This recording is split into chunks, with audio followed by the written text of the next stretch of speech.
there's like a lot of different information all over the place, and we also are finding that some restaurants are making you have a QR code that we literally knew nothing about. We didn't have to have that to come into the country. We had a separate one for Switzerland, but since we flew in there, but now that we're in France, they're having a different one, so we're finding that we might not be able to get in to anywhere to go to eat.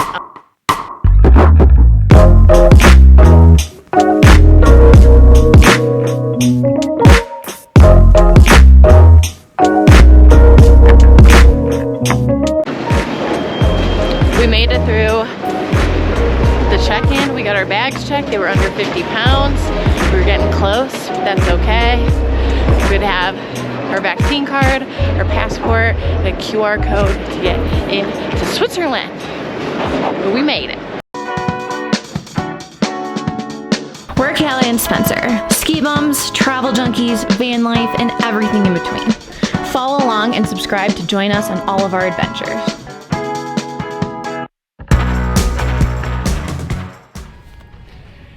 Hey guys, so excited to tell you about our big trip. We're about to head to Chamonix, France.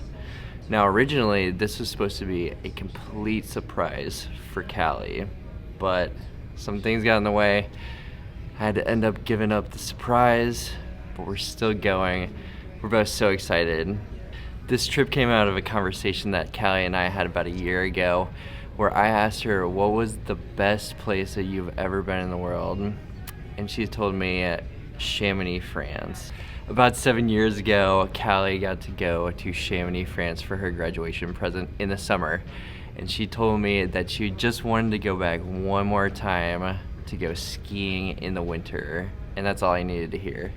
We're both turning 30 this year, and I thought, what an amazing idea if we spent our 30th birthdays celebrating in Chamonix, France. Now, we don't turn 30 quite yet. Neither of us are 30 yet. She's in April, I'm in June, but we both love skiing so much that we had to make it happen in February because that's when the ski season is. So we're totally in our first leg of our trip. We're in Washington, D.C., Dulles Airport. We just got off our first 3-hour airplane ride. Now, we started out the morning catching a shuttle from Breckenridge down to Denver, which was about an hour and 45 minutes. And then we got on an airplane for 3 hours from Denver to Washington. Now, 2 hours from now, we're going to be taking our final flight to Geneva, Switzerland. And as soon as we get to Geneva, we'll be taking another bus down to Chamonix, France. That's about an hour away from Geneva, but it's the closest airport and the easiest way to get there. Both of us couldn't be more excited. However, it's an 8-hour flight. That's pretty long. We'll see how we do with that. Like Spencer said, we are headed to Chamonix, France. I had no idea about this until like a little over a month ago. Spencer told me that we had a surprise trip planned. I honestly thought that we were going to either Hawaii or Lake Tahoe, but Chamonix is 100 times better and 100 times cooler than that. Like he said, I came here about 7 years ago with my dad. I did a hiking trip. We did Tour du Mont Blanc, which is a 100-mile hike between going through Italy, Switzerland, and France. And it was the most magnificent trip I've ever been on in my entire life, and you guys will obviously see why Chamonix is so special to me once we bring you along. So we're gonna hop on this 8-hour flight, hopefully get there well rested. I brought some sleeping pills, so super psyched to sleep on the plane, and we'll see you in the morning in Geneva. Yeah! Pretty Caroline, oh, oh, oh, oh, stone cold stunner. She was a winner, started working at the dine. Oh, oh, oh, oh, searches of her mind to count your blessings, 'cause it's telling fair, telling fair. They'll put you down and leave you there, don't make them scared. Yeah, it's the ugly truth, how they coming for you. Yeah, yeah, no, don't you think you're better off where the neighbors don't stare? Baby, you're wanted, looking good for the movie screens, living. Here we are in Geneva, Switzerland. The plane ride was a breeze, and we ended up going to customs straight away. All they wanted to see was our passports and our vaccine cards, and they let us go. The next step was picking up our bags from baggage claim, which was a little bit of a fishy situation. We thought we might have lost one of our bags, but it ended up showing up at the last minute. We ended up having an hour and a half wait for our bus to take us to Chamonix, so we were kind of twiddling our thumbs for a little bit, but here you can see us going out, chasing our driver down to take us to Chamonix. What is up, y'all? We made it to France. It was a super duper long travel day. When we got here, we were just kind of exploring. We had to pick up our ski tickets for the week, and then we got some food because we hadn't eaten in a long time, and then we just came back to the hotel when it was ready for us to check in, and we completely passed out. We were so tired. Spencer didn't sleep at all on the plane, which is so impressive. I tried to sleep. I think I got like probably 2 hours of sleep on the plane on the way here. So I was not as tired, but we definitely just took like a much needed 3-hour nap. The surprise part of this, like Spencer was talking about, got not ruined, but changed because COVID rules with Omicron and all that kind of stuff were kind of changing seemingly daily. So Spencer kind of had to keep me in the know with what that was, what we were going to have to do to get over here, because France became on the red list for places not to travel when Omicron was kind of surging. That's sort of past us now. But we got here, we got all of our vaccine cards, our COVID tests, all that kind of stuff to get in, and we got into the country with ease. There was absolutely no problem. We just had to show our tests and our cards and all that kind of stuff, and it was totally fine. So when we got to the hotel, the lady that was checking us in was like, well, since you got vaccinated more than 4 months ago, it's not valid anymore to Spencer. And in the United States, we have 6 months to consider being fully vaccinated before you have to get your booster. And we didn't read anywhere on there, like he read on the EU's website, that you have 275 days or something like that. That would equate to 9 months that your vaccine would make you fully vaccinated. So there's like a lot of different information all over the place, and we also are finding that some restaurants are making you have a QR code that we literally knew nothing about. We didn't have to have that to come into the country.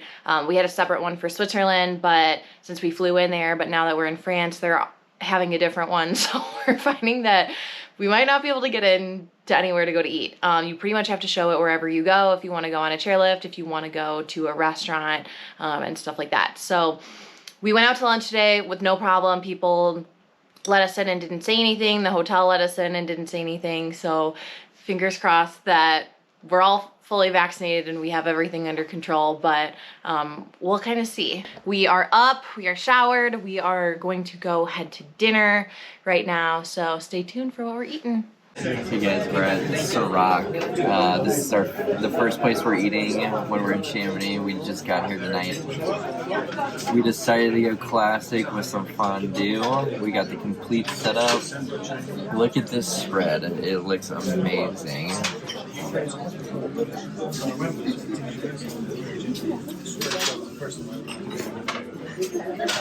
So ready to go. Let's go.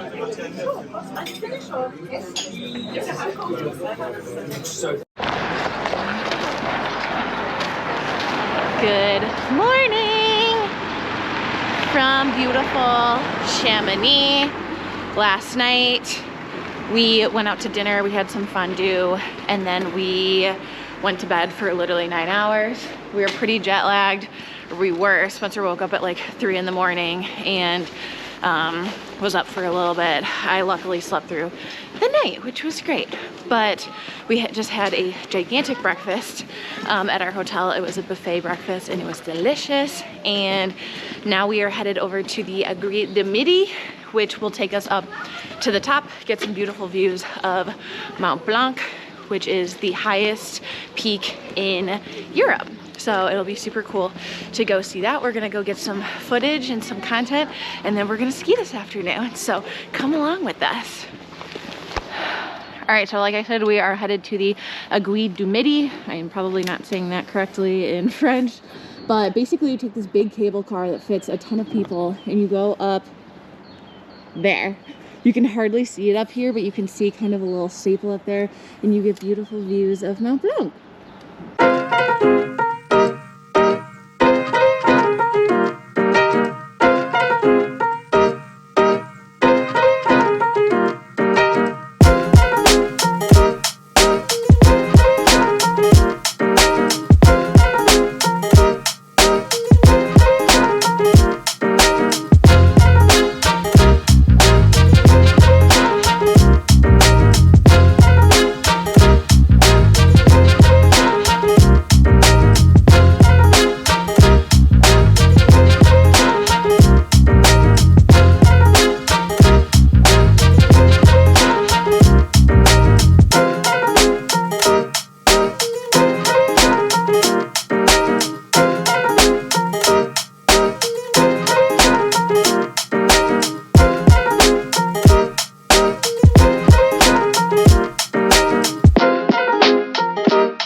What is up, everyone? Like Spencer said, we are on top of the Aiguille du Midi. This is an absolute must-do, must-see if you are in Chamonix, even if you're not a skier.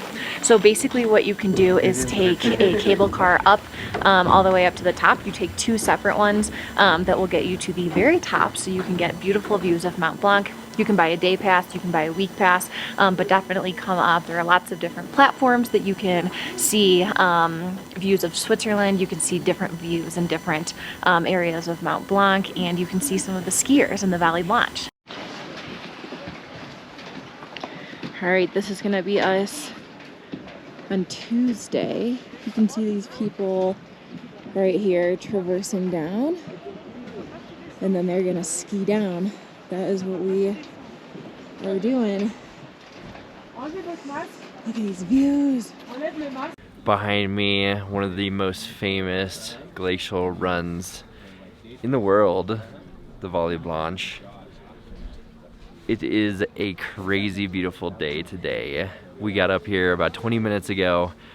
It was freezing cold before the sun came out. We got up onto the sun deck finally. It's starting to warm up, but man, my fingers and toes were gone. Today, we're not doing the Aiguille du Midi. We are actually going to go ski it. So excited on Wednesday, hopefully. Fingers crossed if the weather's good. Today is such a beautiful day. I'm a little bit sad we're not doing it today, but maybe there will be some fresh pow. These fat ass birds up there. Gigantic. Behind me, you can see some of the greatest peaks of the Alps. A lot of this region has 4,000 meter peaks, which is pretty big. This is an extreme alpine area. Alpinists love coming here during the summertime. Just below me, you can see Chamonix, where we are currently staying. We did a little bit of adventuring last night. It is a wonderful little town. We'll be staying here for a week. All right, y'all, we just got done at the Aiguille du Midi. If you're going to go up there, probably account for like 2-ish hours. It takes probably 15, 20 minutes to get to the top, including the line. We just saw the line. We went at like 9:30-ish this morning. We didn't have to wait in too much of a line. Now it looks like the line is very, very long. So maybe go a little bit earlier in the morning. It said online that it opened at around 8, a little bit after 8. So that would probably be the time to go. It'll probably be really cold up there, but that's the time to go. Oh my gosh, look at all the paragliders. Wow. Look at all the paragliders up there. We may or may not be able to see them, but there's like a ton of them. It's so cool. Definitely something to think about when you're going up the Aiguille du Midi in the morning is that if you're planning on taking pictures or video, the sun will not be coming up into the valley until more of a midday. So we got up there really early, but when we were taking videos and pictures, some of them were still in shadow. If that doesn't matter to you, obviously earlier is probably better. You're gonna have less people up there, more time for you to be at the edge looking at all the things that you want to see. More midday, it's going to be longer lines to get to the pictures that you want to take and the places you want to see up there. So it's up to you. Both are great. Next week, we're doing a review on the Chamonix ski area. Thanks so much for watching. We'll also be taking you around to all our favorite restaurants in the Chamonix area. Catch us next week.